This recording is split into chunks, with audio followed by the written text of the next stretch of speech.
This is something we very much focus on in our center. And I also see this as a cooperative process in one way or another. AI is usually looked at, oh, it's much more rational. So it's going to be less biased. The biases that humans show, because humans are irrational. That's true to some extent, but as we've also seen with several examples, the Amazon example is also a famous one where HR used algorithms and came up with a very selective recruitment strategy where only white men were considered for certain jobs because the data included that bias. And AI, because reducing error rates as much as possible, doesn't take that into account because it doesn't have that awareness. And that's where you see the cooperation. Although humans may be biased, humans are pretty good at finding out what other people are doing. And they're much more abstract and rational when it comes down to evaluating others. And when it comes down to evaluating AI, the output the AI creates, humans can put that in terms of, in the perspective of society, the norms that we have, the awareness, but also the sensitivities that we experience. AI does not have those. So in that sense, it will always be a cooperative process in that sense as well. And the final thing is that it's clear that the key point is always going to be to have a human-centered approach when we move artificial intelligence into the more impactful actions that it undertakes. It may seem intelligent, but for our more impactful decisions, we need a sense of awareness. We need sense-making, and we need emotional intelligence. And I like this quote of Max Weber. He said, the more perfectly bureaucracy develops, the more it's dehumanized. The more completely it succeeds in eliminating from business love, hatred, and all purely personally irrational and emotional elements which escape calculation.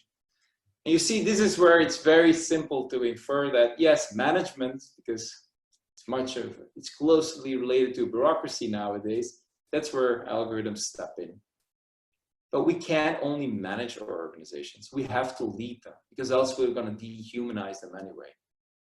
So it addresses also the fact that we need to focus much more on understanding a human-centered use of AI. I hear this term a lot, but I also see that a lot of people don't use it in the right and appropriate way.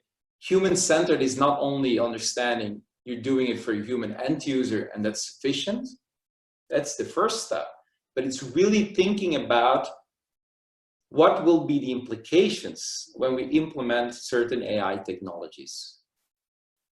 Are these implications that we want to see from a societal point of view? And this relates also a little bit to what Steve Jobs said at one point. Look, you may have the technology, it doesn't mean you need to use it. And this is what we do in our Center on AI Technology for Humankind as well at NUS. So this brings it all together. So I want to open the floor now. I see there's a number of questions as well to respond to a few of them.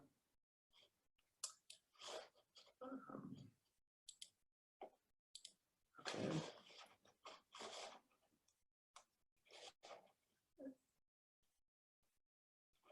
Increasingly to be. So there's a question here, but AI is increasingly be able to compose music and paint drawings. So is it really tenable for humans to maintain our edge in creativity? That's a very good question. And like I said, they're very advanced. And yes, certain paintings can be replicated in such a way you don't see the difference. So people will buy it. But it's still an observation. AI doesn't have imagination. So creating something new in terms of a new art form will still have to come from humans because of the lack of imagination. But here's an interesting experiment as well for you. When we showed people paintings that looked an exact replication of the real work, people were just as persuaded by it. But then when you say it's created by AI, value suddenly drops. People don't want it anymore. And that's a kind of emotional connection they have when they know who is responsible for the output. And that's when I refer to the two AIs, artificial intelligence versus authentic intelligence.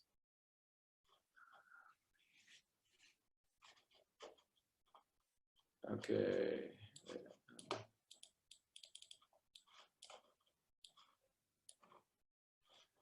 Okay, clear.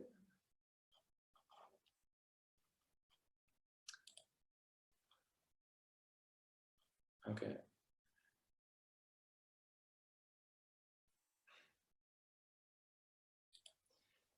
Question here, can you comment on what kind of major changes need to happen in our education with the growing prominence of AI? I think, yeah, it's twofold. So there's a parallel. What we see happening in Singapore, the investment in skills, technological skills, are very much needed. So I think an understanding of the skills, coding, introductory course to Python, all these things definitely matter. So we see there's a very strong emphasis on the STEM graduates, and that's all fine. But like I said, it's a parallel process. I also would like to see something else that doesn't necessarily have to do with coding, because we don't only need coders, we also need coders who can put things in perspective and don't end up in the Zuckerberg scenario that I described, which is that people are attuned like this, that our mindset really becomes on replicating more of what we're doing. And if we develop a technology without being too much aware of it, we become almost the technology itself. So we need a broader kind of education as well. And like I said, this starts with our children. We don't want to label them right away. We don't want to categorize them right away. If we want them to be creative and curious people, because AI doesn't have curiosity, I think it's important that when they're younger, that they experience, at least for the first few years, ways that they can be unlimited in their creativity, in their spontaneity, that at least they experience this. If at age 2 we already put them in a box, they're never going to experience this.